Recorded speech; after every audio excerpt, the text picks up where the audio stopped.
Well, here it is, the T50 by Gordon Murray. It's a naturally aspirated 650 horsepower V12 that revs to 12,100 RPMs. It has a 6-speed manual transmission, and all of this in a car that weighs only 986 kilos or 2,174 pounds. But you know what? This channel isn't primarily about the spec and tech of a car. Here, we talk about the design. Now, my Instagram DMs are full with messages from you guys wanting me to make a video on the T50 and share my thoughts on the design and the overall idea with the car. So that's what I'm going to do in this video.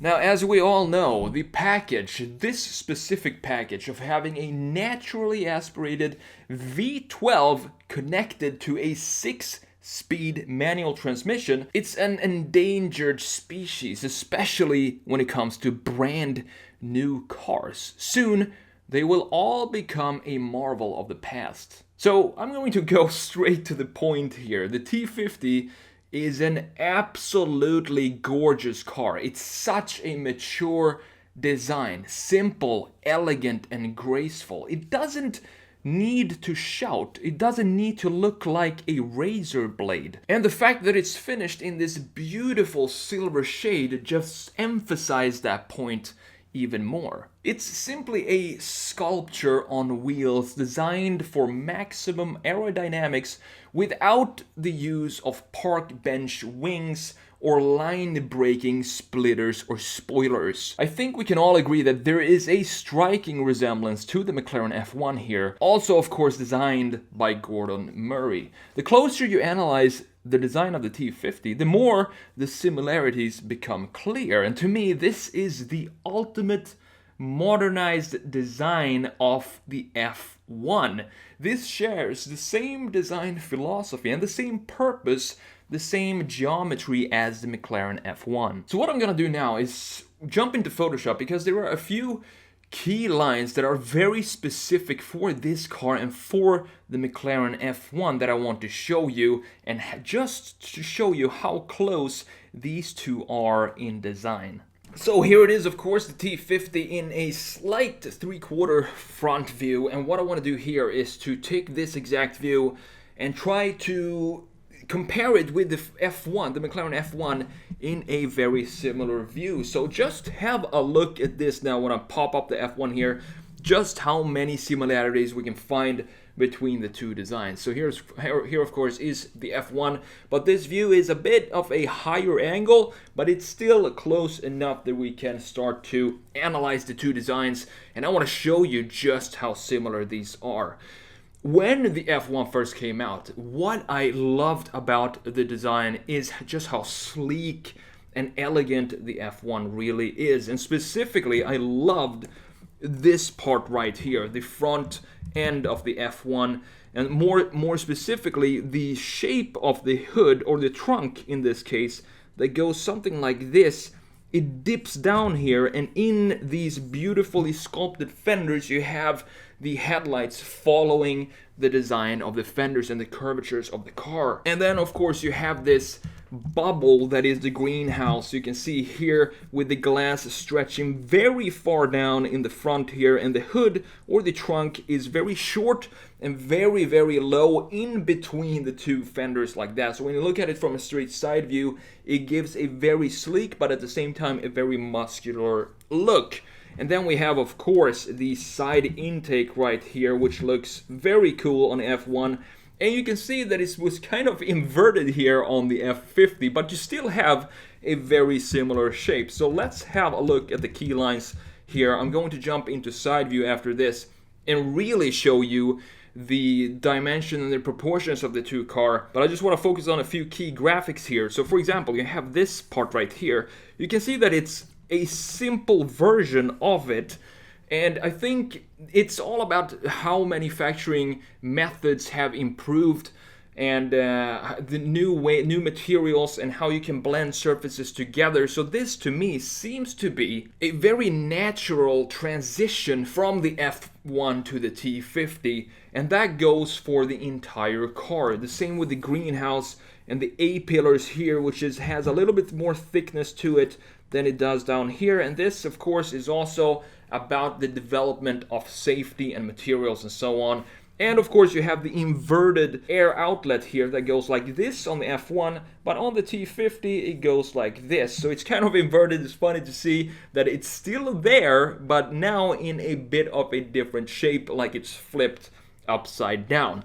Now let's have a look at these two cars in side view as well and look at the proportions and the whole package of these two cars. I think this view shows even more how similar these two cars are, because we can actually sketch this car, the F1 or the T50, with just, I would say, 3 or maybe 4 key lines, and you wouldn't be able to tell if we're sketching the McLaren F1 or the T50. And let me show you exactly what I mean here. So have a look at the McLaren F1 at the top here, and let's find the base key line of this car, which is obviously the shoulder line right here, and it goes something like this. And then we have the greenhouse. Since it's a mid-engine car, we have the A-pillar starting very far ahead, not as far as a Lambo, which starts somewhere around here, but it's still a mid-engine car. So we have the A-pillar starting here, and the greenhouse going back and dips something like this right here. And then of course we have the baseline down here,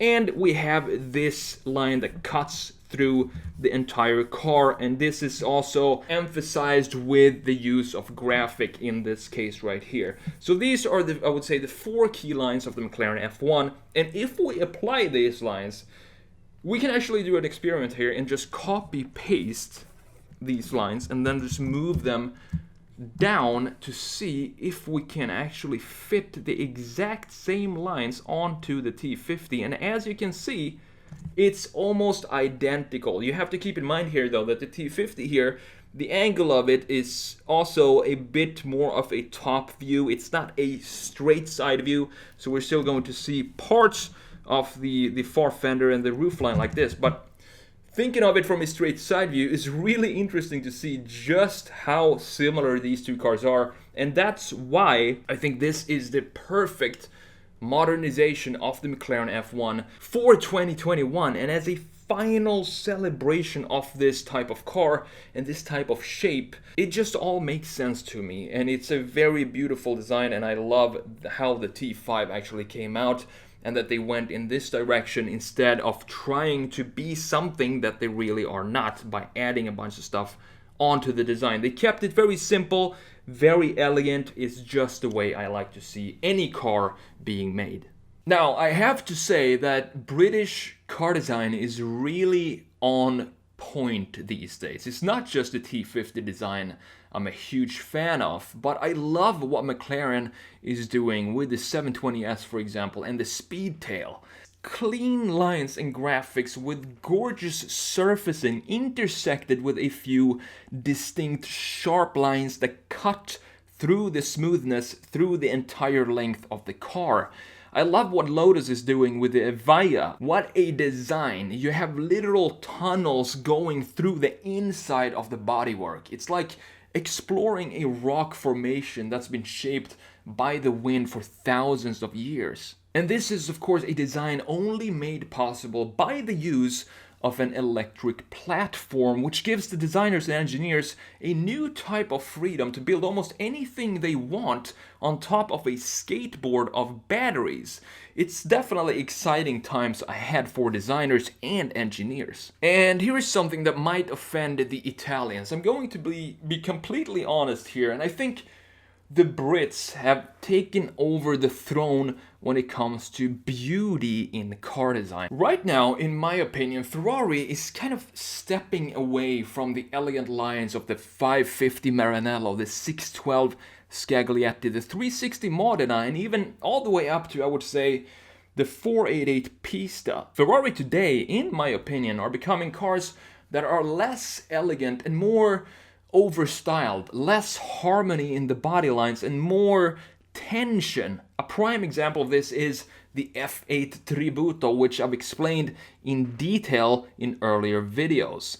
It's almost as if they've lost their confidence. Lamborghini, on the other hand, is still Lamborghini, and they will always be Lamborghini. Their cars can't be described as elegant, but that's not what's in their DNA. It's not what Lamborghini is about. A Lamborghini should be shouty. It should be a show when you see a Lambo cruising down the streets.